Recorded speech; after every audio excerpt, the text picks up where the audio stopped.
Existem muitas estratégias pontuais que vão te levar a faturar mais no digital, a vender mais infoprodutos, a vender mais produtos e serviços. Independente de qual for o teu produto, existem estratégias e funis específicos para você conseguir aumentar o teu faturamento. Mas todas essas estratégias vão aumentar de forma pontual. Então, o que você precisa de verdade para conseguir subir o faturamento da empresa de forma mais constante e exponencial, não só visando um pico de vendas e depois aquela instabilidade, é gerar hábitos que aumentam essas vendas. Então, são pontos que você vai trabalhar no seu dia a dia, que você vai dissolver entre as suas estratégias, que vão te trazer mais escala e estabilidade não só no faturamento, mas no seu dia a dia como empresa mesmo, para que você tenha mais previsibilidade, para que você seja mais organizada, para que você tenha mais controle sobre as ações da empresa. Então, quando você chega num ponto da empresa em que você olha a meta de faturamento e você sabe exatamente quais indicadores você tem que ajustar para mexer no faturamento, você chega num ponto de inteligência de mercado que as coisas ficam muito mais tranquilas. E você só consegue chegar a esse ponto quando você profissionaliza a empresa e você desenvolve hábitos de faturamento e não só estratégias pontuais. O primeiro hábito é trabalhar repertório fora do Instagram. Você precisa ser uma pessoa interessante e uma pessoa interessada para conseguir criar conteúdos que realmente são diferentes, realmente são a sua visão, que não vão surgir de inspirações de conteúdos que às vezes as pessoas já viram tantas vezes que elas começam assistindo o vídeo e elas já sabem como termina, ou qual é a estrutura que você vai usar, ou de onde você vai sair na posição da câmera, de tanto que as pessoas se inspiram umas nas outras, ao invés de trazer inspirações externas para dentro do campo do digital. E como você pode trabalhar esse repertório? Livros, filmes, séries, hobbies. Tem muitas pessoas no digital que se esquecem da própria identidade como pessoa. Então a pessoa não tem um hobby, não sai de casa, vive no computador, não trabalha a vida externa ao trabalho para que o trabalho seja mais interessante e, por consequência, venda mais. Ser uma pessoa informada e interessada vai te tornar uma pessoa interessante. O segundo hábito é criar conteúdo pelo menos 3 vezes por semana e conteúdos intencionais. O que são conteúdos intencionais de fato? São conteúdos que cumprem o papel para um objetivo maior. Então você precisa saber qual é esse objetivo maior. Qual que é o objetivo da sua empresa? Qual que é o movimento que ela gera? Qual é a comunidade que ela lidera? Para quem ela abre caminho? É para essas pessoas que você vai criar conteúdo. E conteúdo intencional não é a mesma coisa que conteúdo milimetricamente projetado. Sabe aquele conteúdo que você tem que mover o copo para o lugar certo para fazer um stories? Isso não é um conteúdo intencional. Isso é o conteúdo que te trava. Um conteúdo intencional é quando você fala para a pessoa certa, da maneira certa e o conteúdo certo. Os detalhes, eles vão mais te atrasar do que te ajudar. Então não pode ser uma coisa pontual que você vem criar vários conteúdos de uma vez, compensa o tempo que você ficou sumida e depois você desanima e some de novo. Tenta trocar essa intensidade pela constância. Então dissolve. Eu sentei, eu pensei em 5 conteúdos de uma vez, vou postar todos essa semana? Não. Agenda para a próxima semana. Cria um banco de conteúdo para os dias que você não estiver tão disponível. Crie estratégias que vão te ajudar a ter mais constância. E não adianta criar conteúdo, trabalhar posicionamento se você não ofertar. Então você tem que ofertar pelo menos uma vez por semana. Ofertar vai lembrar as pessoas que você está ali a trabalho e vai conduzir o seu cliente. O papel de condução do seu cliente é seu.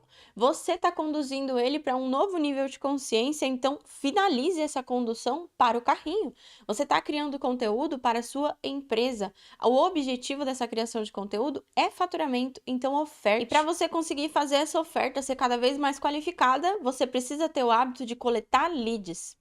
As redes sociais, elas são muito fugazes. Hoje a gente está colocando atenção em uma rede, amanhã estamos com foco em outra, e aí, de repente, surge uma nova rede, todo mundo vai para lá. A sua empresa não pode depender de uma única rede social. Você tem que ter os dados das pessoas que você trabalha, das pessoas com que você se relaciona como empresa, para que você desenvolva esse relacionamento com elas.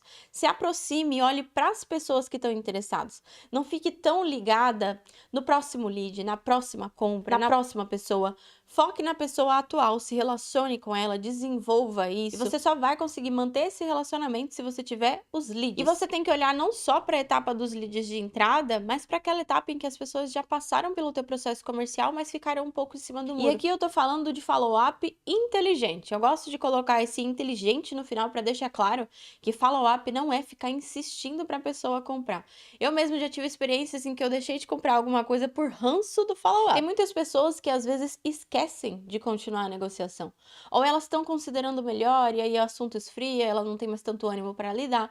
E quando você reaquece esse relacionamento entre vocês, você pode ativar muitas compras. O follow-up e uma recuperação de carrinho pode ser responsável por 30% do seu faturamento. É muito dinheiro para você deixar na mesa. E ainda falando de cliente, um outro hábito que você tem que desenvolver é não responder cliente fora do horário de trabalho. Uma empresa de verdade, ela tem horário de abertura e ela tem horário de fechamento. Quando você negligencia as regras da empresa, as estruturas da empresa, você está mostrando para a tua cliente que você não é uma empresa tão séria e principalmente que você não tem processos estabelecidos. Isso transmite muito mais insegurança do que agrada ao cliente. Então, às vezes você está pensando que você está sendo legal, você está se aproximando do cliente, mas você está corrompendo a relação de vocês. Isso acaba gerando ruído, porque você já começa esse relacionamento da entrega da maneira errada. Outra rotina fundamental é a rotina de reuniões. Aí você pode falar para mim agora, Tami, eu tenho uma pessoa no meu time, ou eu não tenho ninguém interno no meu time, eu tenho só prestadoras. Então faça uma reunião com você mesma.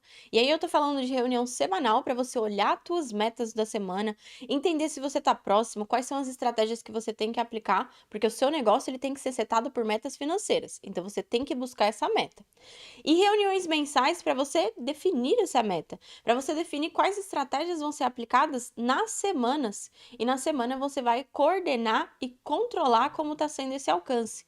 Mas você não consegue fazer isso olhando para tarefas muito micro. Então, gerenciando no dia a dia, na tarefa pequena, você precisa tirar o zoom da sua empresa, tirar o zoom da tarefa e olhar de forma mais macro para você ter uma visão mais estratégica. Então, eu te indico aqui ter uma reunião mensal para traçar as estratégias do mês e uma reunião semanal para você acompanhar e fazer refinamentos. E ainda olhando para sua semana, algo que eu faço aqui há anos e que mudou os meus resultados foi preparar a minha semana no domingo. Você reserva 15 minutos para preparar a sua semana e você vai sentir uma diferença brutal na segunda-feira já. Porque você não acorda e pensa, o que eu vou fazer no dia? Eu vou tomar um banho, aí eu vou tomar café, e aí eu me organizo, aí depois eu anoto as minhas tarefas, aí eu vejo que nessa você já perdeu 2, 3 horas no seu dia, já começa a sentir que o dia já acabou, já tá no meio. E isso já dita o ritmo da sua semana inteira. Então, para isso não acontecer, no domingo você tira 15 minutos, coloca um fone de ouvido, limpa o seu ambiente, organiza, respira, pensa nas tuas metas e olhando para as tuas metas, você vai traçar qual vai ser a sua rotina da semana, vai conferir tudo que você tem para entregar, vai pensar tudo que você precisa passar para o time, vai preparar a reunião do time de segunda-feira, para assim você começar a semana com o pé direito. E a última rotina lucrativa, ela não tem a ver diretamente com o seu negócio, mas ela tem a ver com o ativo mais importante do seu negócio, que é você. Você precisa desenvolver um hobby. Saber tirar a cabeça do trabalho é o que vai te ajudar a colocar a cabeça no trabalho de forma mais estratégica. Então, se você viver em função do seu trabalho, você não vai conseguir executar o seu trabalho com clareza, porque a nossa cabeça fica muito sobrecarregada, você fica pensando em ciclos, fica rodando em círculos. Então, é muito importante que você trabalhe a tua vida pessoal, que você trabalhe as suas paixões e que você entenda que o seu trabalho é um meio, o seu trabalho não é o fim, ele não é o objetivo. Ele é uma ferramenta que vai te ajudar a alcançar os seus objetivos. Isso não coloca o trabalho num lugar ruim, mas coloca o trabalho onde ele deve estar, como parte de um todo, e não o todo da sua vida. Sua vida não tem que girar em torno de trabalho. Porque esse é um dos erros que leva as empreendedoras a perderem um pouco a visão de mundo, a perderem um pouco da visão panorâmica. Fica muito focada em uma única coisa, tira a sua visão estratégica. Se você pensar de verdade nas pessoas em quem você se inspira, nas pessoas em quem você se espelha, as pessoas que você busca aprender com elas, elas têm uma vida 100% focada em trabalho? Se você tivesse que escolher alguém para seguir e para aprender com ela essa pessoa viveria 100% pelo trabalho? É isso que você quer como pessoa? Com certeza não. Então a sua audiência também vai buscar em você os atributos que ela quer para a vida dela. E esses são alguns conselhos que eu adoraria ter ouvido alguns anos atrás. Eu sempre fui uma pessoa muito workaholic. Daí eu trabalho muito, eu sou muito esforçada. E apesar de ganhar bem, eu não ganhava proporcional ao meu esforço. E quando eu regulei todos os pontos que eu trouxe para você aqui nesse vídeo, a minha vida mudou, eu tive muito mais equilíbrio e eu também faturei mais, apesar de não aumentar o volume de trabalho. Então, o esforço inteligente ele é muito mais importante do que o esforço no volume. Comenta aqui embaixo o que você achou desse vídeo, se ele te ajudou. Se inscreve no canal, porque eu sempre vou trazer conteúdos relacionados à nossa vida do empreendedorismo digital. E como tornar essa vida muito mais equilibrada e lucrativa ao mesmo tempo. Fico muito feliz que você tenha chegado até aqui e a gente se vê no próximo vídeo.